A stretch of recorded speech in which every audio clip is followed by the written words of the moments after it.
All right. So not only do I have like one of my regular guests on my show, but she's slowly becoming one of my favorite people, Nancy Locke.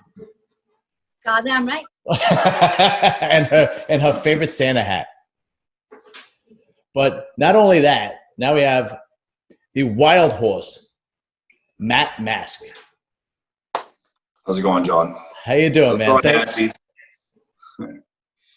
Festive. Very festive. Yeah, she looks fantastic, doesn't she? Yeah. Good answer. Thank you guys very much. Thank you very much again for doing this, and I really appreciate it. And Nancy, last time we had you on was like, last week or something like that, right? Yeah. What is this, like the 4th or 5th time you've been on? Yeah, something like that. Yeah. Yeah, she's always on. It's great. So she had this shirt on, this Canadian shirt, because she's very patriotic. And yes. You bought the shirt like 20-something years ago, and it's still yes. fits. Yeah. Yeah. She never has a problem growing out of clothes. I bet you most women wish they had that, right? Yeah. Still wearing the same bra 20 years ago. I sure hope you've washed it since then. Yeah, really. Oh yeah. And then we have basically we have a living legend, Matt Mask. And Matt, you're pretty much a fan favorite. What'd you say? I said that's what they keep telling me. Yeah, you're pretty much a fan favorite. I made friends with a group of guys that it's a arm wrestling club right by me. So ever since I've been interviewing people, I've been getting deeper. And I told my one friend from the club, I said, I'm interviewing Nancy Locke and Matt Mask tonight. And he goes, the Wild Horse. I can't wait to watch that one. And he was like all excited, like a little boy during Christmas, But no, it was fantastic. So if you don't mind, why don't you tell us, how it all started and so on and so forth. And then we'll talk about how you guys became so close and friendly. No. Like for me, arm wrestling, where it started? Or? Yes. For me, arm wrestling, she started back in, it was way back. I was a kid, 16 years old, 24 years ago. There was a local competition they used to do every year during the Winter Carnival. One of the local bars told my old man I want to go enter into it. He said, you're a bunch of 40, 50-year-old miners and loggers, you're going to get your arm ripped off. So I did what any good kid would do at that age. I snuck out of the house. I snuck in the back door of the bar, and I entered in the tournament. And I ended up winning, cleaning house. Just had natural love for it. Favorite movie growing up when I was a kid was Over the Top. Played my last year high school. I played football. I was playing on a men's league after that, arm wrestling with the team. Ended up playing with the whole team.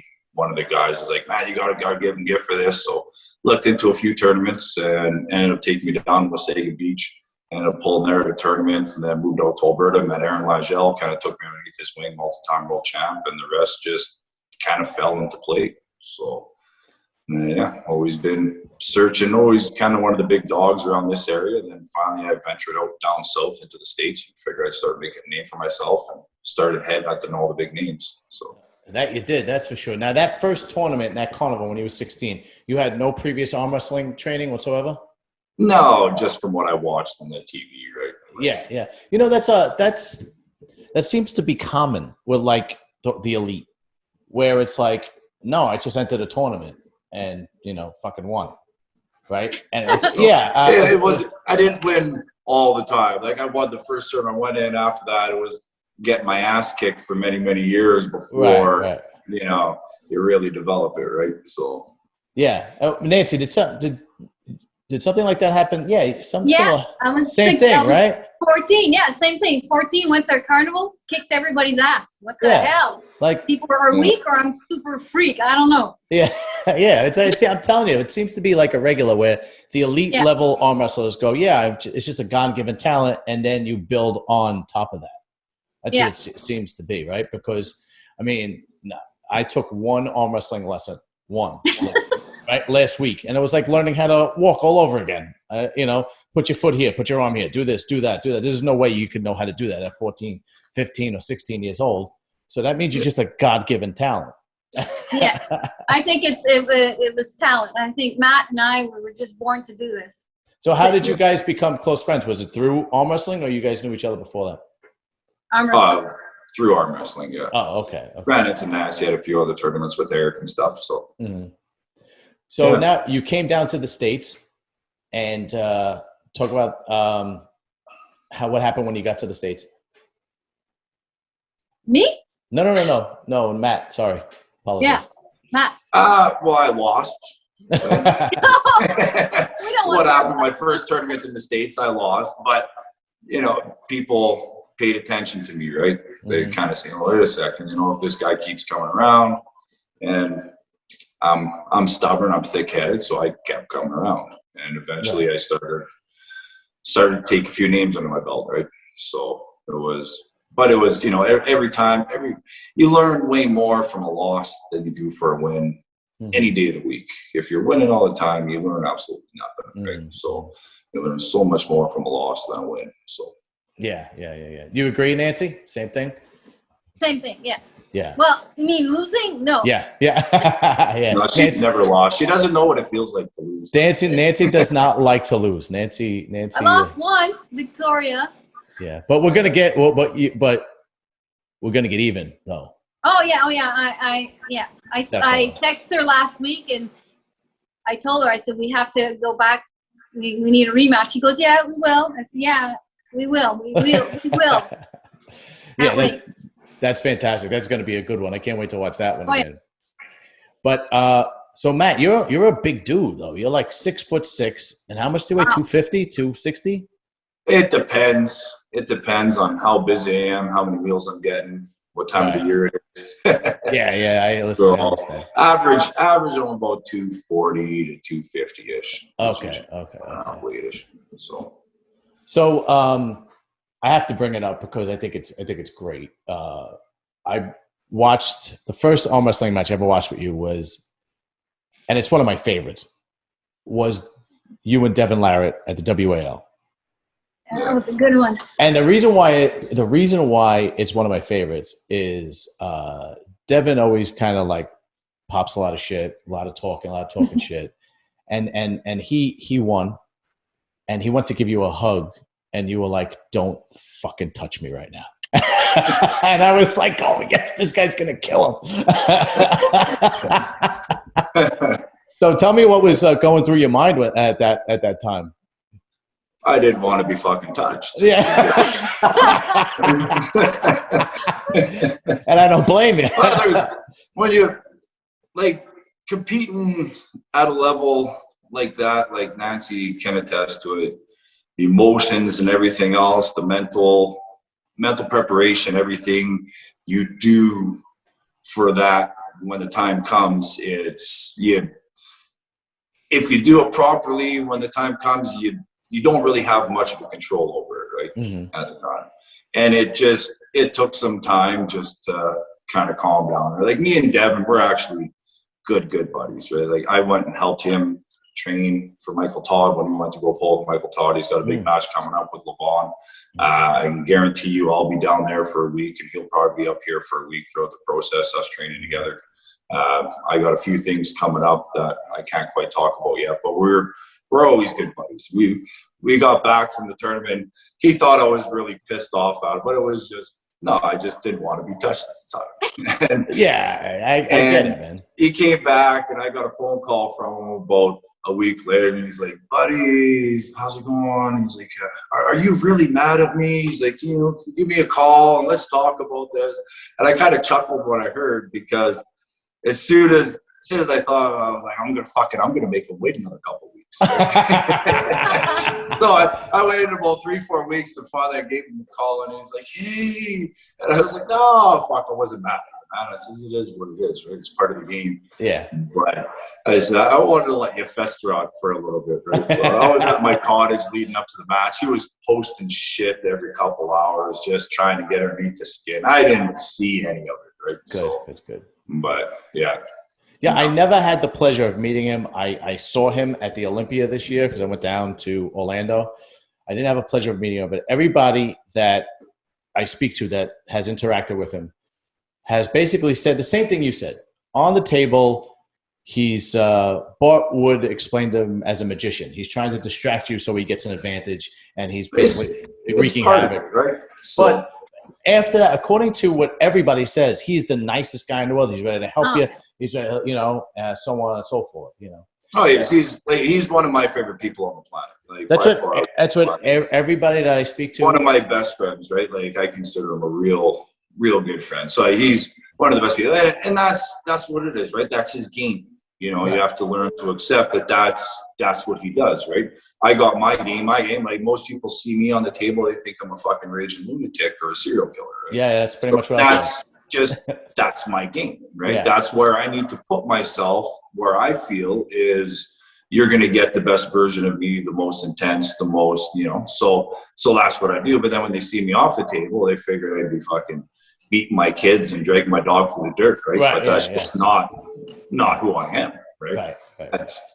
So. Nancy says the same thing. Oh, go ahead, Nancy. Go ahead. What do you think, Matt? What do you think when you get? Is there something you think about the past, the present? Is there something? What pisses you off? I usually try to put that person in a very bad place in my mind. Like there's certain people that it's very hard to do that to us. Like Marcio Barbosa, one of the most friendliest guys on the planet. Ron Bath, where I got nothing but respect for. But for weeks leading up to it, I just put them in a very, very bad place in my mind, right? Where they're hitting my wife, they're pushing my kids in the dirt, and they're throwing rocks at my dog, right? And as hard as it is, that's where I just try to put it, and then I just picture and visualize them trying to take everything away from me that I've worked my life for in that one moment. Mm-hmm. And that's where I put myself, right? Well, Nancy, you kind of say the same thing, that when you're at the table, you're ready to kill somebody. It's not playtime. I think of my past, the people that were nice to me, and I picture them in front of me, and I'm there to break their arm. I'm there to rip their arm off their shoulder. Yeah. That my goal is to do that. And I think of them, and I think of bad things, and I think of gravity, how much I hate gravity, how I hate the part of getting old. I think of all these things that I hate. And I just put everything all in a couple seconds. Like half a second that everything explodes. Nancy, do you think other girls, in order to get mad, think about how good you look at your age? They go, Jesus, she looks like she's 25 and I hate this bitch. They can hate me if they want. It's their problem, not mine. Well, the last time we spoke, you said that we spoke, you said that when you go to a tournament or a super match or whatever, you don't talk to anybody, Nancy. I don't want to talk to anybody. I'm in my zone. I'm not there to make friends. I'm there to win, and that's it. And what you do with the ref too, you drive him crazy. Yeah. I swear in French. When I get to the table, I start swearing in French. I say bad things in French, so they don't know what I'm saying, but really, it's not nice. Oh, and I hate the ref because a lot of refs they let people start crooked. Like, come on, do your job. But I understand them. I've been a ref before. It's hard to be a ref, but I still hate them because in that moment. But after, they're fine. Yeah, you've actually said that you've apologized to them before. Right? Oh, yeah, I apologize after. It's like, I'm sorry. I doubt Matt apologizes to any refs. No, I usually apologize before my match is usually what I... Yeah, okay. I don't wait. I usually ask for forgiveness before, right? So I just want to let you know I apologize for whatever I may do or may say at the table. That's fantastic. Yeah. So why don't you give us a couple of stories about your toughest opponents, Matt? So many of them. Devin, obviously, toughest opponent. More it's just a mental thing with him, right? Mm-hmm. One of my toughest matches that I had to dig deepest for, I'd say would have been against Nick Zena at WL 4-0. I think it was a 400 series is what it was. It was a bad season. Started out, it was a good season, but it just a lot of injuries, right? So like I had a first match that season with Marcio Barbosa, ended up winning that match. During the process, I actually tore my pec. Oh. I didn't even realize. Yeah, I didn't even realize until I got back to the hotel room and I take my shirt off and I looked at it, like, what the fuck is that? I was like, holy shit. Like, I've been trying to get pecs like this my whole life, right? And it was just swelled right up, all purple, everything else. It's still got a little dent there now because of it. But went up against Nick Zena, and it was match number 2 or number 3. I went top roll and he went top roll, and I put a little too much pressure with my index finger, and when I pronated, I ended up blowing my knuckle apart on my index finger. So it was every time we went to set up afterwards, we'd close our thumbs, we'd put our hands down, and my finger would dislocate again. As soon as I go to bend it, it would just pop out of place. Oh, wow. Yeah. We ended up having 3 more matches after that. I ended up actually coming on top. The way I looked at it was, I was there and I was already in pain. I might as well try to get a reward from it. So I ended up beating him. I think throughout the process, he ended up tearing something in his shoulder too. So, but that probably would have been, I'd say, one of my most memorable matches, trying to dig deep, just trying to ignore what was going on, right? So there's other times too, I was pulling Devin, I had a dislocated finger. My middle finger was dislocated from pulling Ron Bath. And as I'm pulling Devin with the left arm, my finger on my right hand's dislocating from grabbing onto the peg, and I'm trying to pop it back into place as I'm hanging on to Devin. So yeah. Wow. There's a lot of those ones out there, right? So. Nancy, what about you? Have you ever had any serious injuries? 2 months before Victoria Carlson, I was lifting 80-something pounds, one arm crooked. I was lifting, and the next day the disc came out of my, between the 7 and the 6 in my neck, came out. It was hitting the nerve. So my whole right arm was hurting for 3 weeks. So they put the shot in my neck at the hospital, cortisone, whatever, steroids, whatever you call it, they did.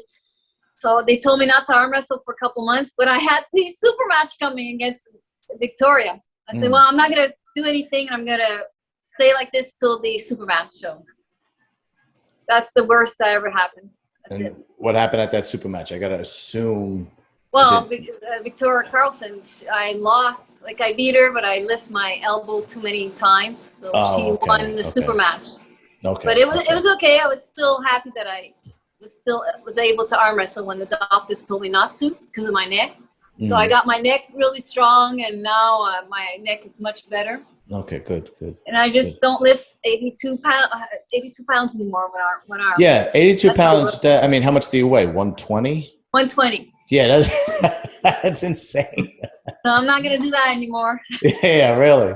So Matt, what kind of titles do you have? Did you ever won a world title, or how many national titles? No, I've never competed. I've never really did compete much at Worlds. Okay. The time, money that it takes to go there for what I feel the reward from it wasn't quite justified. Right. It never did work out for timing with me when they were holding it. So I haven't really won any really major titles. That's why when everybody says, "Oh, he's such a legend," it's I've never really won anything major, but I banged with some of what I feel are legends in the sport. Right. Well, what about WAL? Yeah, like when they had their championships, they're doing their regionals and stuff like that. I won a bunch of them. Okay.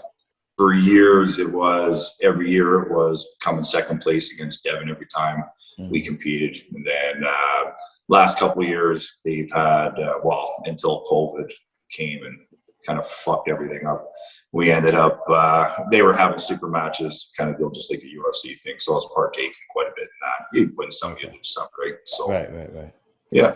Why do you think that you resonate with the fans so much? I don't know, maybe the energy I can bring to the table. I'm more straightforward kind of guy. I'm thinking. I really don't know what the fuck it is. Well, I've been talking to you for.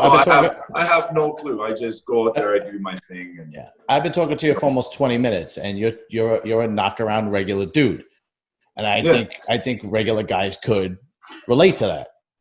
You know, maybe. Like if you take you and you were an arm wrestler, you would be working with. I'm a sewer worker in New York City. There are guys that are like you that work in the sewer in New York City with me.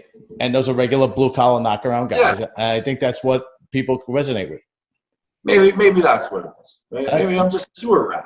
Yeah, exactly. I know. Tell me about it. That's the truth. Yeah. And what about you, Nancy? Were you ever a fan favorite, or were you like the villain? I don't know. I have a lot of people texting me saying, "Oh, you're my favorite arm wrestling girl." I have a lot of people saying you're my favorite women in arm wrestling. But that's all. Some of them are happy to talk to me or see me. They're happy and all that. But yeah. Well, the first interview I ever had with Molly and Kleinsmith, I actually did a second interview with her this morning. I asked her in the first interview I ever did with her, I asked her, who's your favorite, American or Canadian female arm wrestler? And she goes, Nancy Locke. Immediately. Nancy, and she went on about how strong you were and how deceiving you were because you were not very muscular, but you were so athletic and strong and competitive and so on and so forth. And coming from somebody like that, that is a tremendous compliment. So I have to believe that you are tremendously respected in the arm wrestling community, especially among the women. Yeah. With the women, yeah. A lot of men too. Oh yeah, definitely. I could see that. Absolutely. There's no question. They want something else.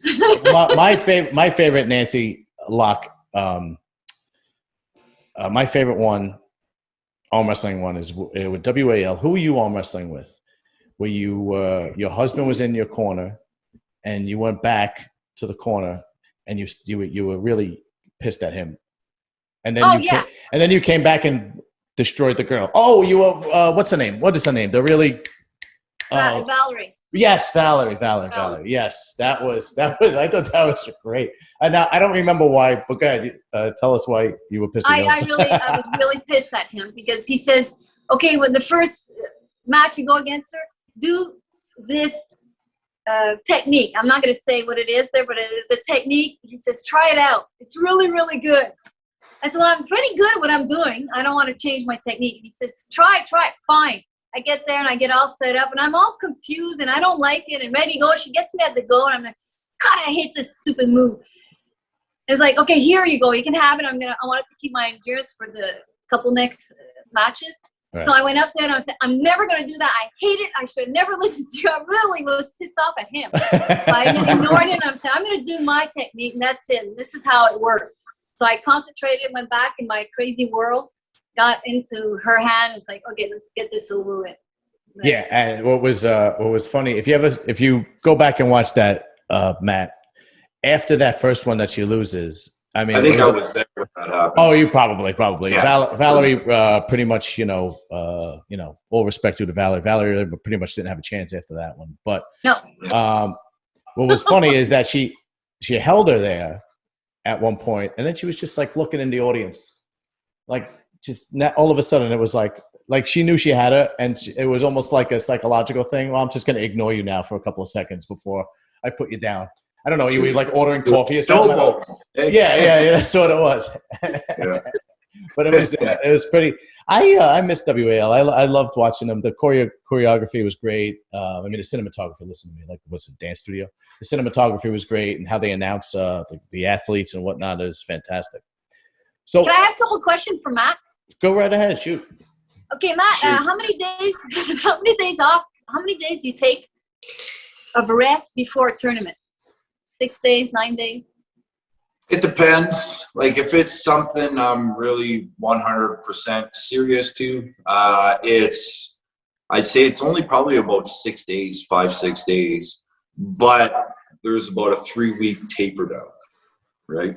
Yeah. So where I'll slowly work my way up to where I'm putting 100% at my practices, putting my workouts, everything.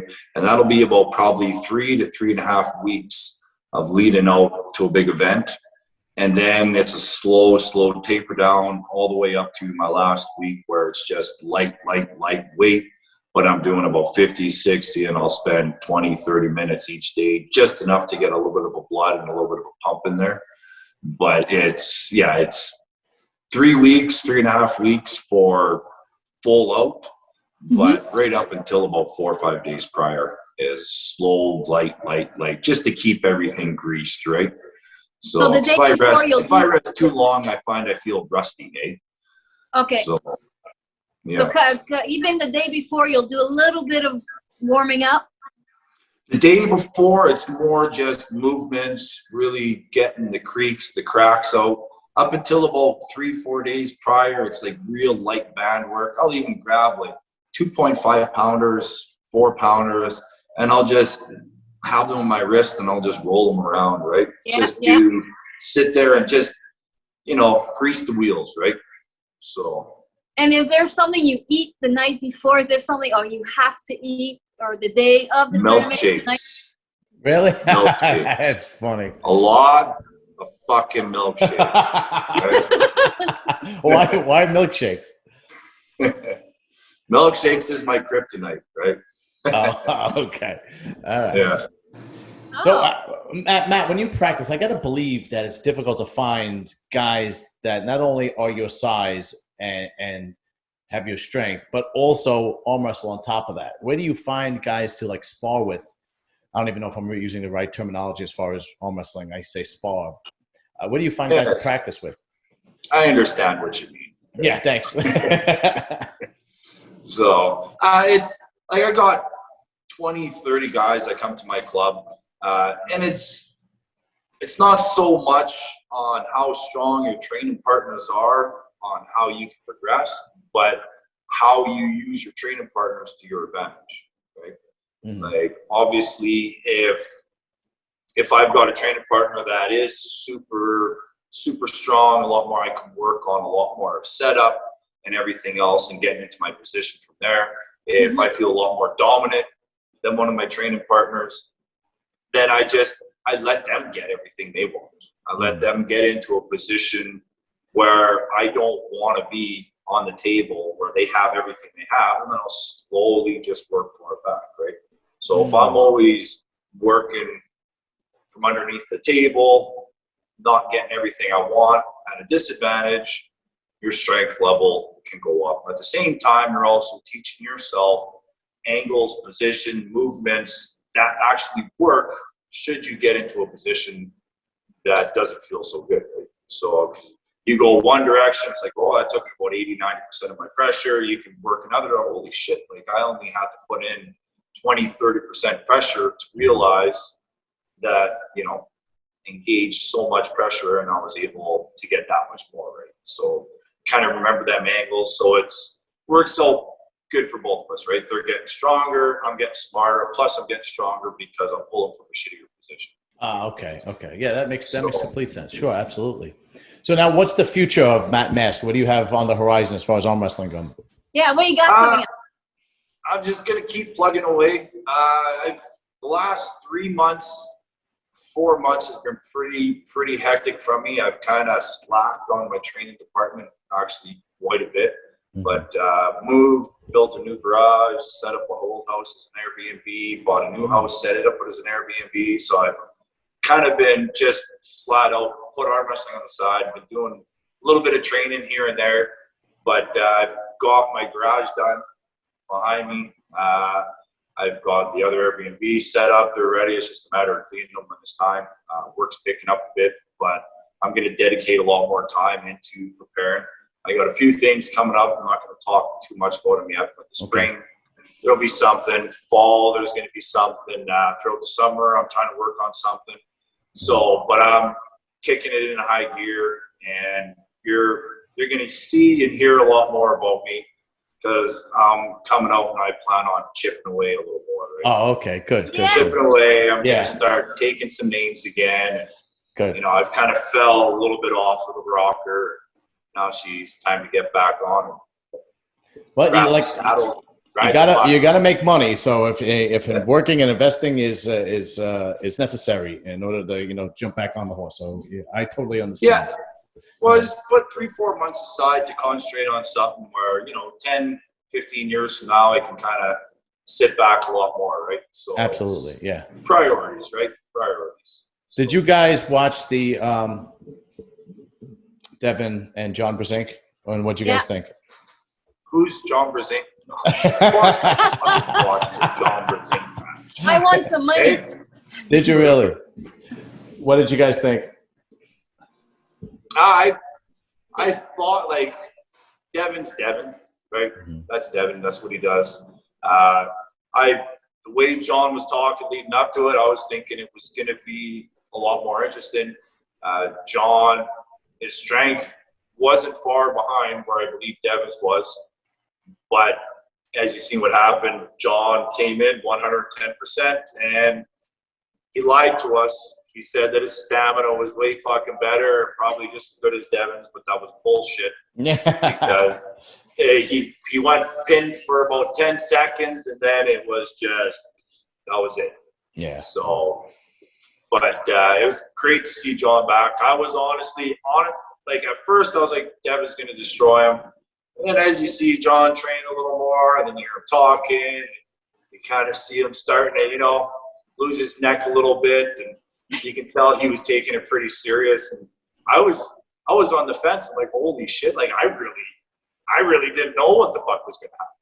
Yeah. Like, I didn't think John was going to win the whole match, but I definitely thought, according to the arm bet match, that there was a very good possibility that John would have took one, maybe even two matches away from him. Mm-hmm. But it worked out how I initially thought it was going to play out. But yeah, it's great to see John back. Like, John, I'm sure every arm wrestler out there has been one of the biggest inspirations for myself. So. Right. What about you, Nancy? Did you watch it? Oh yeah, I watched it live and I loved it, and I knew Devin was going to win. And John Brzenk, I thought he would have held Devin a bit longer, but I was surprised the way he was talking. Like Matt said, I thought for sure he had more than that, but Devin is just up there. Yeah, I would like to see John Brzenk against you, Matt.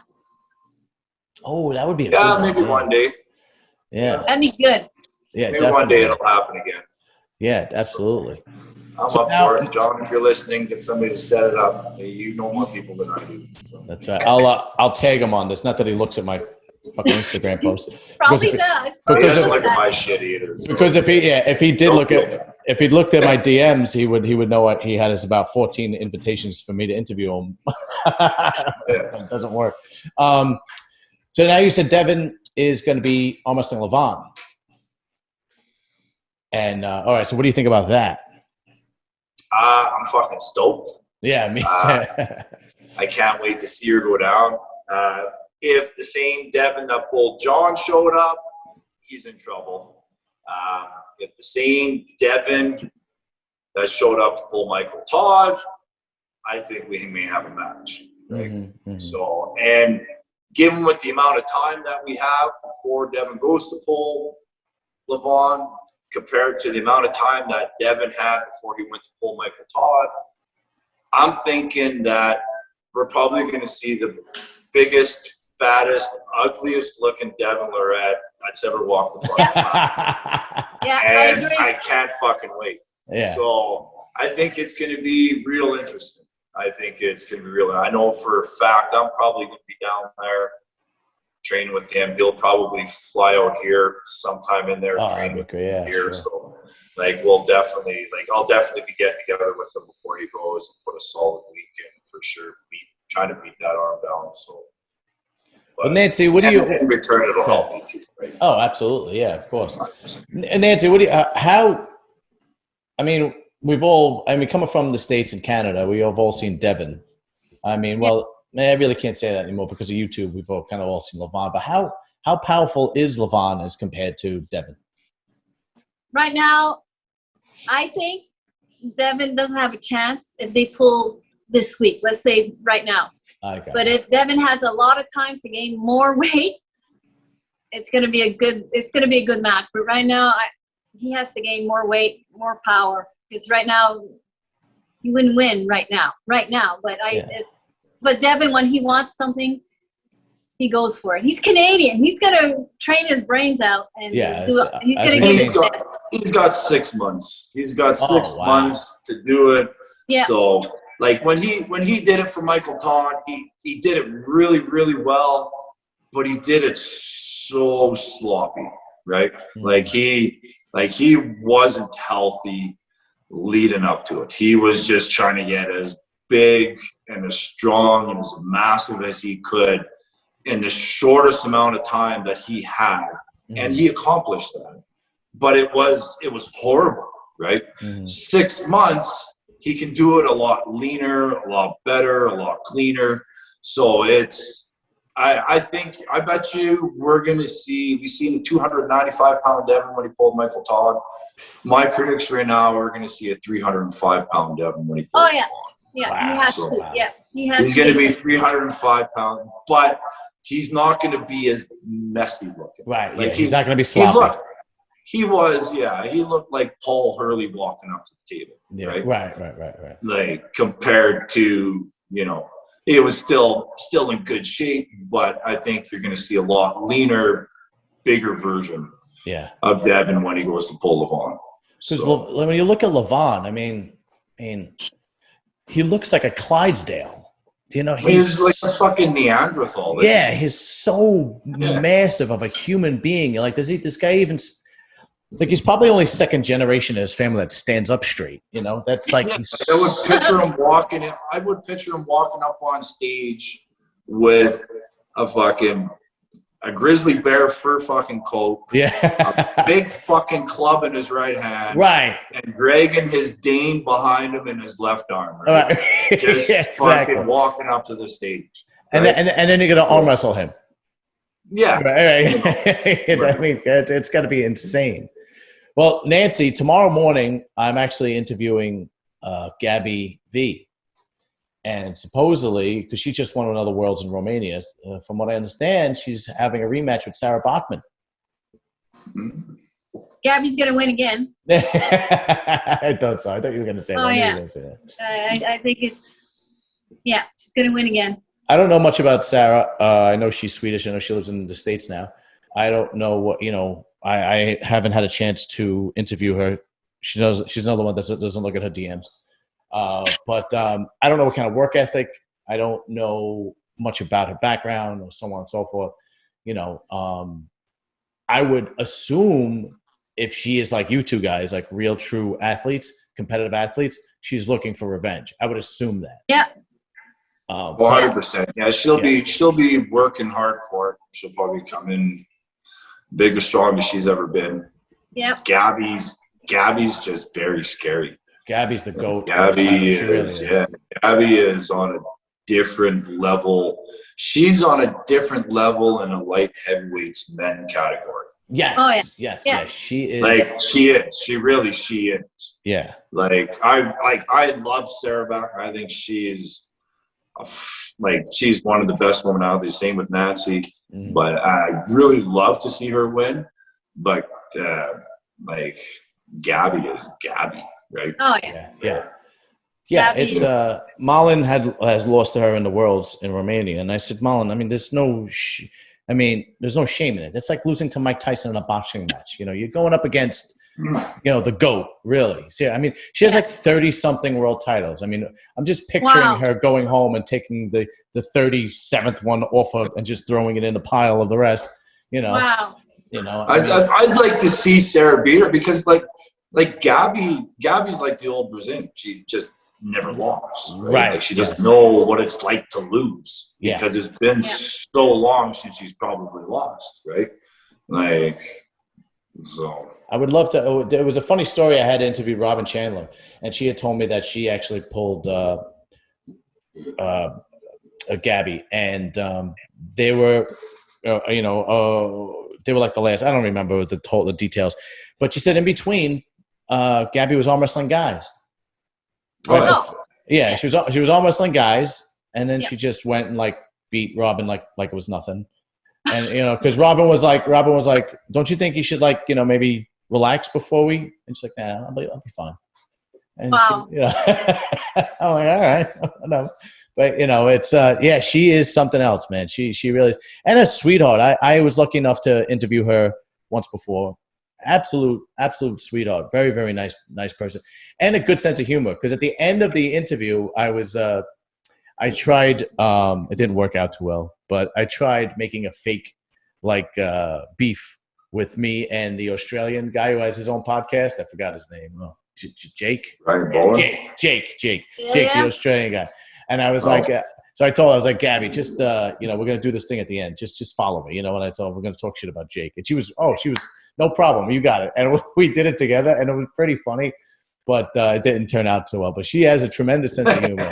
Yeah, no, it didn't work. I sent it to the guy. He gave me one. He told me I look like Vin Diesel, but I sound like Joe Pesci. So yeah,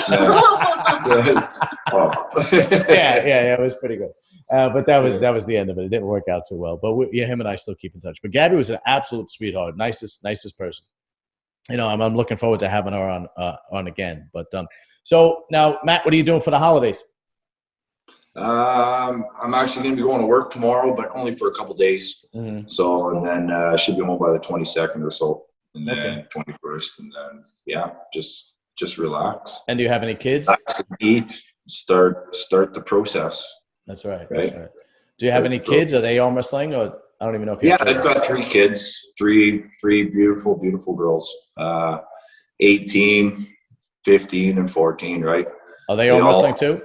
They did when they were younger, right? Because they wanted to hang out with dad, and now they're too busy chasing boys and doing their own thing, right? Yeah, so, right. Yeah.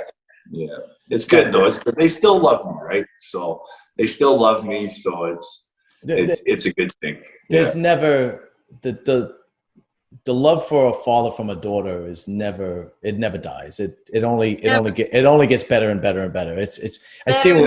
I see what my brothers and their daughters. My brother is a grandfather now. He has a grandson, and it's his daughter's son. And they're closer now than ever because he works in New Jersey, and she lives in New Jersey now. And he just, in the middle of a work day, just stop by and spend time with his grandson. So now they so it only gets greater and greater.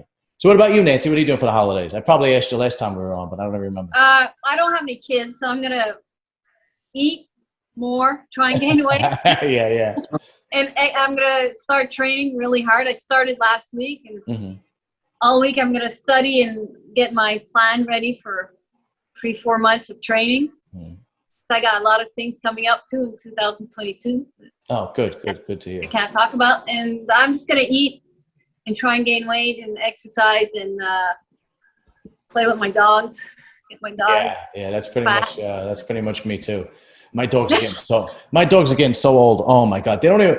Matt, I have 2 pit bulls. They're both 13 years old. They don't even want to go in the yard to pee anymore. They do is sleep all day, and I'm like, I know you got to shit. Nobody can hold it in that long, and they'd rather sleep and hold it in. All right, guys. Throw some depends on them, right? Yeah, that's really after 13 years. I mean, it is what it is. All right, guys, I'm gonna let you go. I really appreciate you coming on, Matt. Really, much respect, much love, and I thank you so much for coming on, Nancy. You're more than a guest. You're my friend now. Literally, we're friends now. It's beyond that. You're a guest. You'll be on multiple times more now that it's just a given. So, if I don't talk to you beforehand, which I'll probably text you, but if I don't talk to you beforehand, Merry Christmas. Merry Christmas. And Merry Christmas to you, Matt. And I really appreciate Christmas. Definitely. I really appreciate you guys coming on. Yeah. Later, Nancy. Merry Christmas. Merry Christmas. All right.